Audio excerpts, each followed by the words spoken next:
Most of you have seen this picture. Bouncing back at me here. Okay.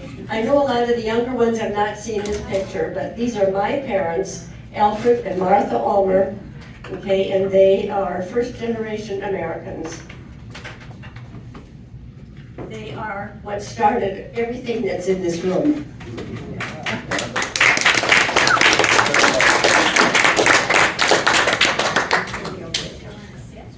Yeah, I can sit. Yeah, we'll be fine. Then I just want to use this stuff.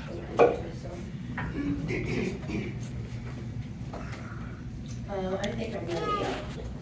Well, my dad was born in 1892 in Sutton, Nebraska. For you great and great-grandchildren, that seems like a really long time ago, and it was. And he was a first-generation American, as his parents were born in South Russia. He was the 12th of 16 children, 12 of whom grew up to adulthood. Now, the Ulmers were all farmers, and my dad farmed with horses until 1945, when he got his first tractor. I remember how proud he was with his new toy, and how much work it saved him. My dad was a really hard worker, and he always plowed the garden in the spring for my mother to plant her flowers and her vegetables. And my dad was a real advocate of education. He always wished that he had been able to go to high school. He made sure that all us kids went to high school and college. My dad loved to write. He loved to journal, and he kept many diaries over the years. Most were just facts about what took place during the day along with the daily weather. He was very strict with us kids, and we were intimidated when we had to go to him for advice, or asked to go on a date, or to the movies, or to the prom. He was a good Christian, and he made sure that we knew our Bible verses, and we were dressed on time for church. Because, you know, being late to church was worse than not going at all. He passed away in 1988. He was almost 96. My mother was born in 1896 in Scotland, South Dakota. She also was a first-generation American. She moved to rural Fredonia, North Dakota when she was about 3 years old and attended school just through 3rd grade. She and her brother Henry had to stay home to herd the cattle on the ranch. Mom was a fantastic cook.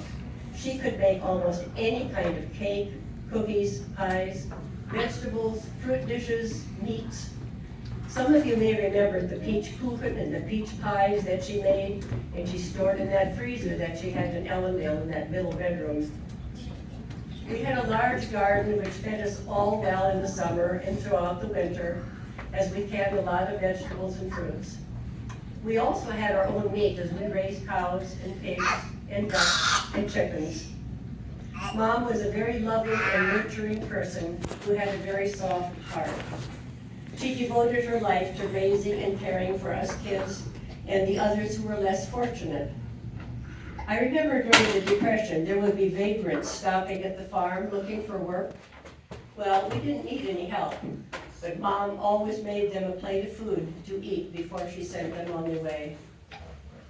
Mom always remembered everybody's birthdays, and she would send a card with her handwritten Bible verse inside. She loved keeping in touch with everyone and was faithful in writing letters to Ben and Carl when they were in the service. In later years, she lost her memory, and she passed away in 1978 at the age of 82. Ben was my oldest big brother, as he was born 16 and a half years before I was. By the time I was old enough to appreciate him, he was off to college and then off to fight in the Second World War. He served in the U.S. Army and he was stationed in the Philippines. I didn't become close to him until I was grown and married. I enjoyed reminiscing with him over the years and had him fill me in on the events that took place in our family that I never knew about. After the war, he resumed his educational career, and he was instrumental in furthering adult and industrial education in the state of Montana. When my dad passed away, Ben became like my second father. and I appreciated him so much. I was lucky enough to celebrate his 96th birthday and share his favorite chocolate cake and his favorite chocolate ice cream, okay, that he loved. He passed away in 2015 at the age of 96. Carl was my second oldest big brother, and he was 14 and a half years older than I was. Again, we really didn't connect until later in life. After high school, he went off to college and off to fight in World War II. He also was in the U.S. Army and was in the medics. He spent time in Hawaii and Germany, and he was on the front lines. I remember him coming home on furlough in his uniform. He looked so impressive, and I received a V-mail letter from him during the war, which I still have.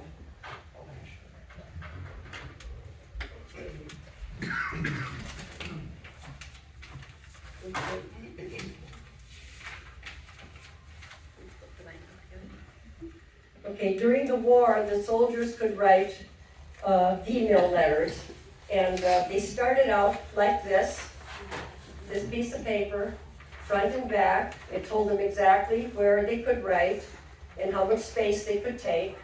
And if they were lucky enough to live on a base where they had someone that could do photocopies, the letter became this size, and it was sent in this little postage-free envelope for the fellows that were in the service.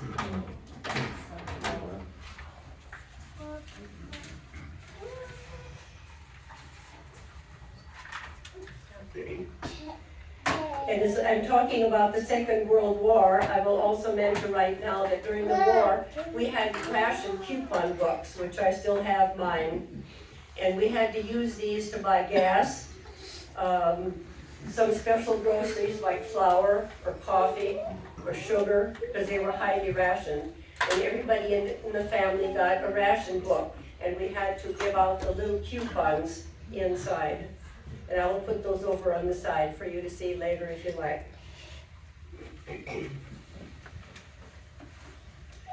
After the war was over, I'm still talking about Carl. After the war was over, he resumed his education, and he had a great career as a bandmaster at Jamestown High School.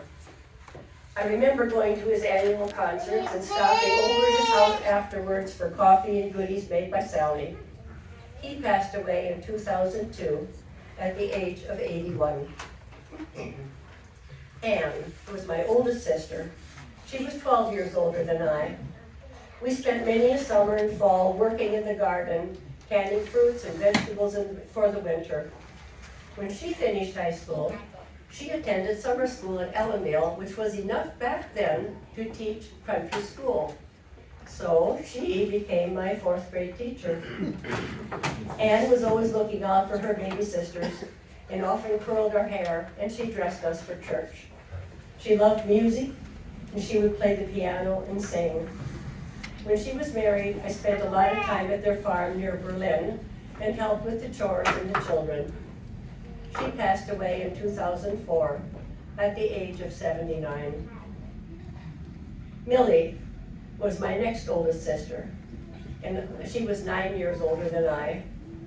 I remember attending many Christmas dinners at her home in Menango when Ed and I lived in home. She was a really good cook and a baker too. There always were cookies in the jar and a pan of bars on the counter. She had a very sharp wit and a rare sense of humor, which we all enjoyed. When I was 7 or 8 years old, I loved to play with paper dolls, and Millie gave me some for Christmas one year that were a bridal party. She then made me individual envelopes from lined school paper to put each doll into with their clothes. I still have them.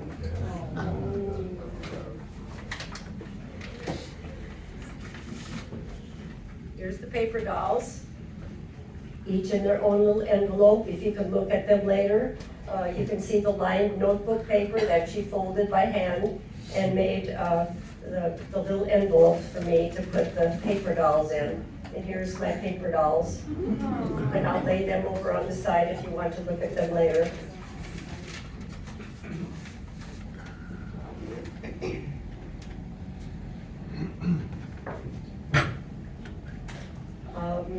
Millie also attended summer school in Ellendale after high school, and she became my 5th grade teacher at our country school. Now, Millie and I shared an interest in family history, and we spent many summers traveling in various county seats to look for records, and we also tramped a lot of cemeteries to find dead relatives. We actually pieced together our grandmother Munch's family, of whom we had very little information. Millie always scanned newspapers to find tidbits of history that we were connected to. She passed away in 2003 at the age of 77. Milton was my youngest older brother. He was 5 years older than I.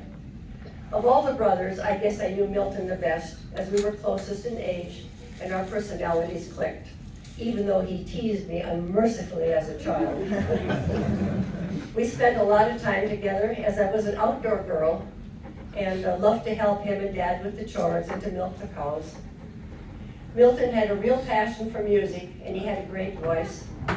He used to direct the choir at church, and he and Avalon were called upon to sing a lot for local events. He was also a great storyteller, and he had quite a sense of humor to go along with it. When we were kids, he helped us make snow forts that protected us during the inevitable snowball fights that we had in the winter. In the summer, he was our champion leader in going on gopher hunts and out in the fields. He also was our chauffeur on the ride to country school. Well, our bus consisted of a grain wagon pulled by a team of horses, which he proudly drove. He passed away in 2009 at the age of 79. Monica was my youngest older sister. She was 2.5 years older than I. We were inseparable as kids, and we played well together. We used to play office in school, and we had all kinds of important papers to correct and work with. She was always the teacher, and she was always the boss. We also loved to play with our dolls, and we dressed them in clothes made by our mom. In the summer, we loved to play out in the trees in the backyard. We each had a favorite tree, and we even gave them names, but I don't remember them. We climbed the trees, and boy, we were superheroes with our adventures out there. Monica got through school early, as she skipped 4th grade in country school, and she graduated from high school when she was 16. She decided to go into nursing, and she enrolled in school in Aberdeen, South Dakota. Monica was always ladylike, and she loved to help Mom in the house. She was a very loving person and had a personality more like my mother. Sadly, she passed away last summer in 2023 at the age of 90. And then there's me. And you all know me as Gert, Gertie, Gertrude, Mom, Grandma, Great-Grandma, and for some of you, I'm Aunt, Great-Aunt, Great-Great-Aunt. And for some of you, all this history may not be very important or relevant, but I want you to know and understand that these people and the events are all a part of your heritage. And I sincerely hope that you have taken away something new and interesting today that could be a real part of your life.